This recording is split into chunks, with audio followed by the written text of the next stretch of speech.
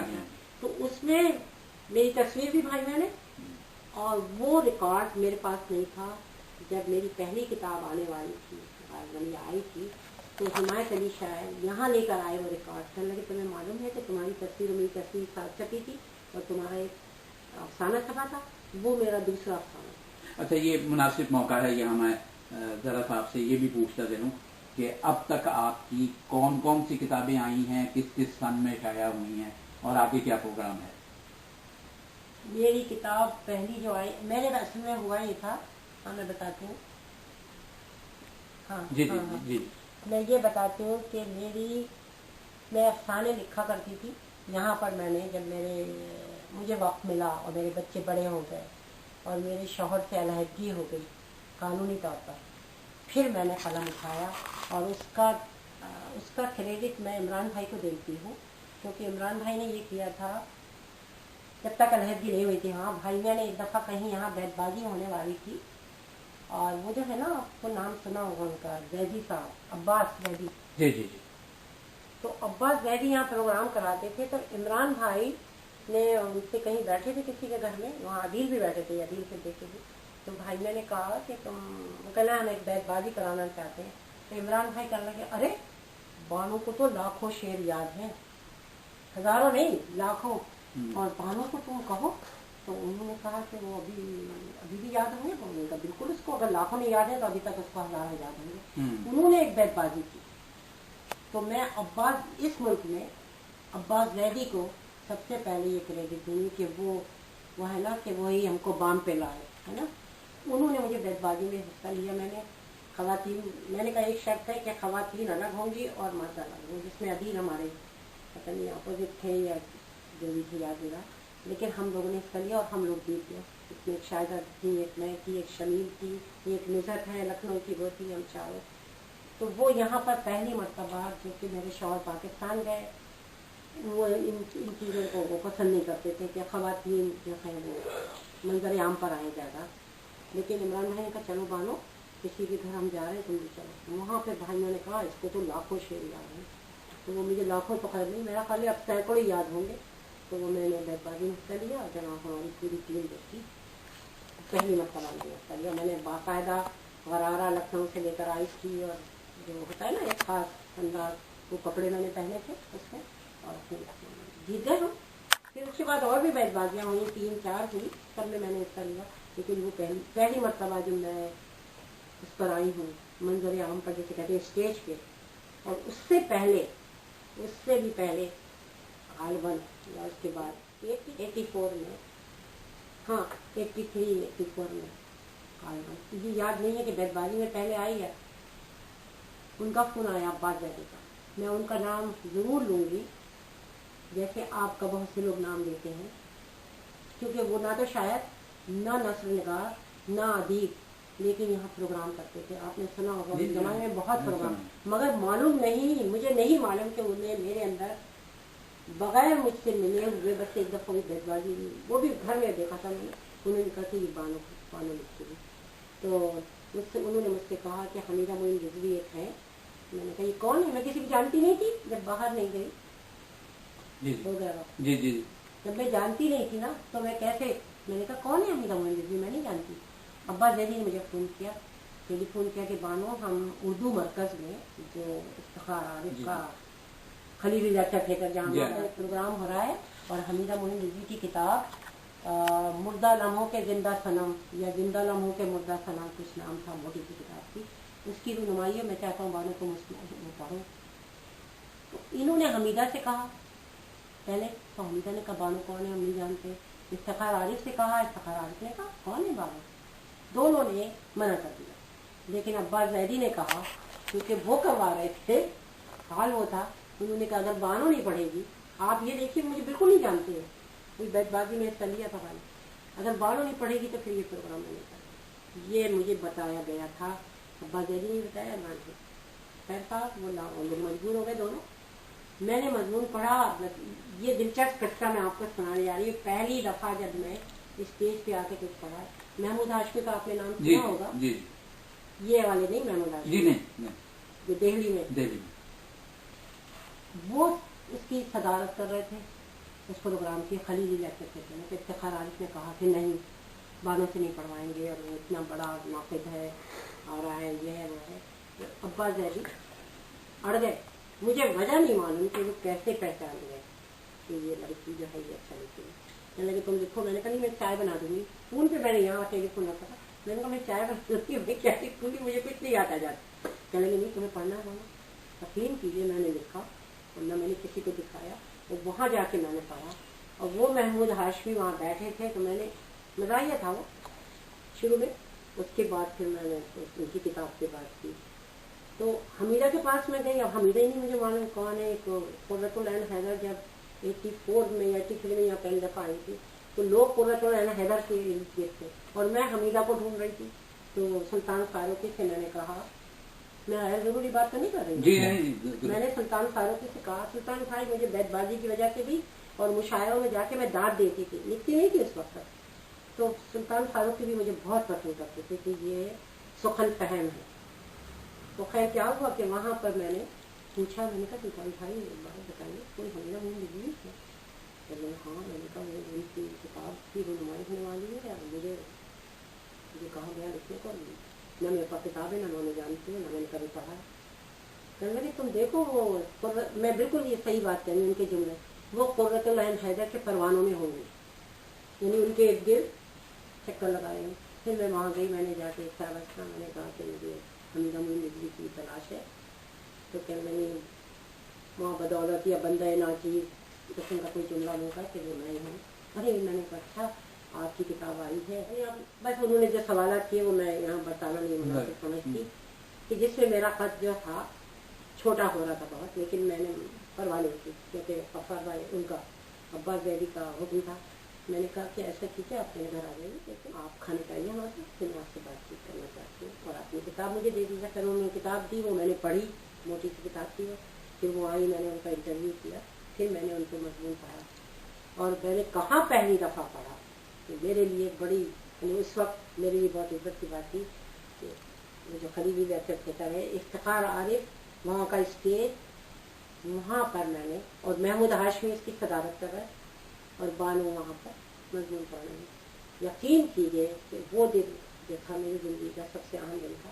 جتنی بھی خواتین تھیں وہاں پر جو اس وقت لکھ رہی تھیں، اور اس میں سے کچھ اب انتقال ہو گئے، سب میرے پاس آئیں پڑھنے کے بعد. تو ساری والی بھی میں بڑی خوبصورت سی پہن کر گئی تھی، تو شاید اس لیے بھی اچھی لگ رہی. تو انہوں نے آ کے سب نے کہا کیا مطلب کا پڑھا، اتنا اچھا پڑھا، بہت اچھا مضمون تھا. اور یہ سب کرتے حمیدہ بھی بڑی خوش اور افتخار عارف بھی حیران.